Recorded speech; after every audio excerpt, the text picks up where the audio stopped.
everybody. Hope everybody's having a good Friday. It's kind of nice and sunny and a little cloudy. Hopefully it'll be nicer.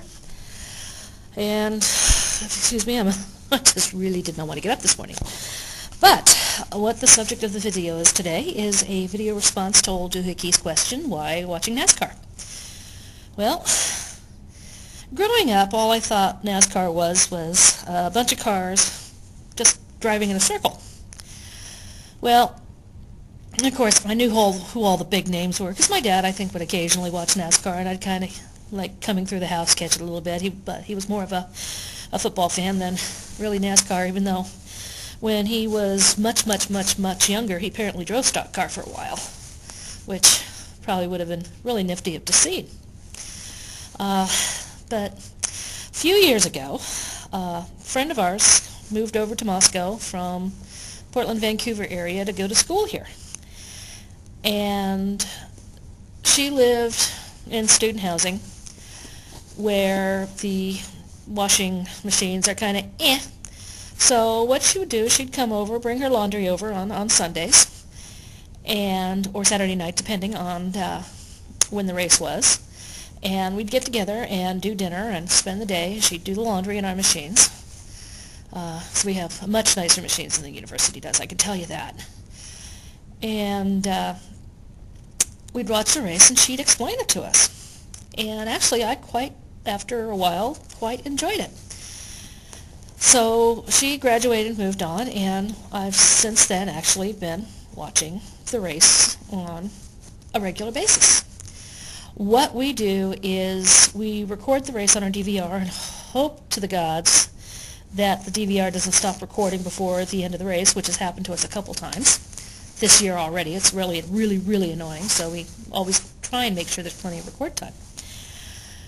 But why do I watch NASCAR? Well, it's actually much more than just a bunch of guys driving around in circles. There is quite a lot of skill, and it's quite enjoyable to watch. Some people watch it for the crashes. I don't. I don't like the crashes. Especially any of the crashes that involve fire. Scares the bloody bejesus out of me. I'll start crying. And even if it's a driver I really don't like who's in the crash and the car catches fire, I get really scared. What I like watching is the skill that they do to avoid crashes. When the guy starts spinning and he manages to get the car straight, none of the cars hit him. It's like, wow, good driving, because you're doing this at what? Speeds of over 150 miles an hour? I would have problems avoiding a crash at 50 or even less. So it's the skill of the driving I like. Okay, I've always liked real cars that sound real. If we can ever afford it, I really want to buy an old muscle car. Okay, yeah, gas mileage is going to suck, but who cares? A nice, real old car. One that goes, when it goes vroom, you know it. So that's kind of nice, because you can just hear the power of those cars.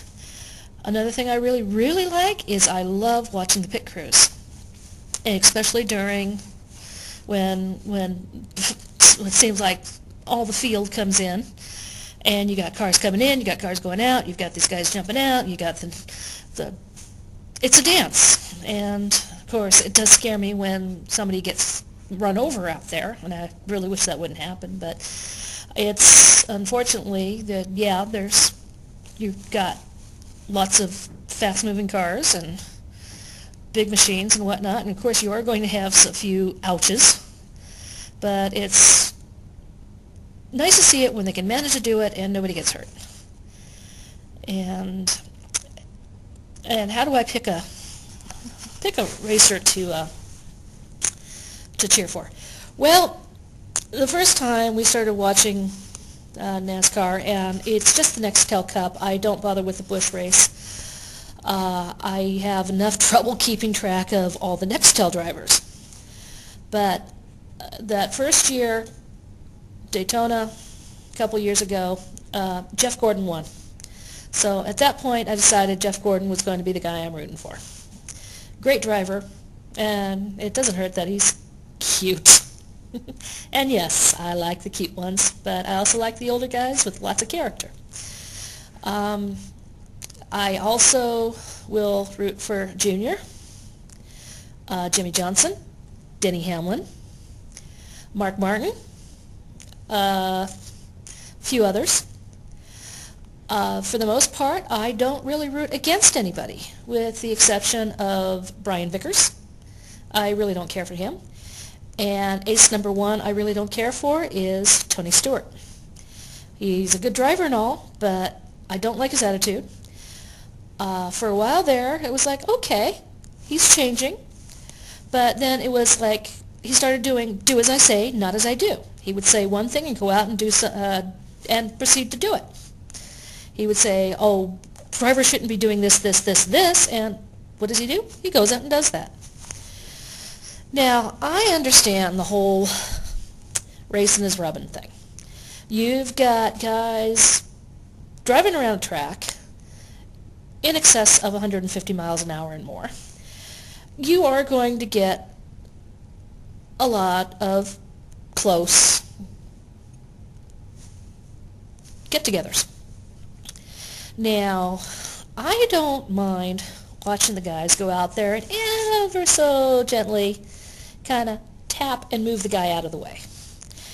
What I don't like is to see somebody deliberately go and bang them out of the way. It's like, sorry guys, this is racing, it's not a demolition derby. So I don't like the outright bullying to get somebody out of the way, but I do like to watch it when they manage to get up there, slide up, and ever so gently off to one side and off they go. Now that's driving. Some of the temper tantrums that we see, okay, one time, who I can't remember exactly who it was right now, who threw his helmet, that was really bad. Naughty, naughty, naughty. You shouldn't do that. In fact, I think a few drivers over the last couple of years have done that. That's, no guys, don't do that. That's stupid. That's childish. If you have a problem with the driver, wait till you get off the track after it, and then just go out in the back and, yeah, what is it, Queensberry's Marquee, Queensberry rule or whatever? Just go out and have a chat. So, okay, where was I? One of these days I'm going to be able to have a whole break where I could actually not have to turn off this camera when I'm making a vid. Okay, how was I talking? Why I like NASCAR.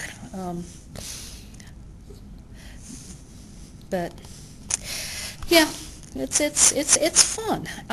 What's really nice is we can DVR it, which is record, and we will hopefully watch the race the same day. As it's run. Occasionally, as I've gone for a whole week, which means that several of my print blogs that I like to read, I have to stay away from because they're all NASCAR fans. And I hope to God they don't announce the winner of the race on the radio in the morning. That's really annoying because I'd really like to not know who won. But with the DVR, we can go back and we can replay something. And it's really cool because you could really see the skill of the drivers that way, especially when they manage to actually, it looks like it's going to be a complete and utter furball. And everybody manages to just drive themselves out. And it's actually kind of cool watching it from the in-car cameras too. I think that's what really makes it really nifty is back when, like I said, way back when my dad occasionally would watch it. You didn't have the in-car cameras and all the really nifty angles to see the cars from and the race. So it's actually an added dimension that actually really makes it cool. So on that note, I'm just going to say I would really love to be able to at least see a NASCAR race in person. There apparently actually is a track down in Walla Walla. So maybe one of these days we can go see what a stock car race really looks like in live in person, which would be really nice. I wouldn't mind seeing one of the really big races in person, though after looking at some of the ticket prices for Las Vegas and whatnot, you've got to be friggin' kidding. No, couldn't afford anything like that. But then again, if you consider it a once-in-a-lifetime fun time, well, then maybe it might be worth it. There has been a little bit of a brouhaha over in Washington State because there are some couple state Congress critters who are trying to get the state to help pay for a NASCAR track over on the west side of the state. Dudes, no. I hate to say it, even though a number of some of the good drivers are coming from over on that side. No, that's not NASCAR country. What you need to do is build the track over on the east side, like right outside of Spokane, which happens to, of course, to be 90 minutes from where I live. And there's plenty of space, and we're much more NASCAR country. You can get fans, pull the few fans that are over on the west side of the state to come over. You'll get all the fans from Idaho, Oregon, Montana, and quite a few down from Canada. And nicely centrally located, easy for me to get to, and yeah, just be way cool to have it over here. You'll have a better luck of swinging it on this side of the state than you can over on the Seattle grunge band, coffee snob side of the state. So, well, I guess I'll talk to you later. Oh, and I'm going to clip on to show you that I am going a little nutsoid over NASCAR. I'll talk to you later. Bye-bye.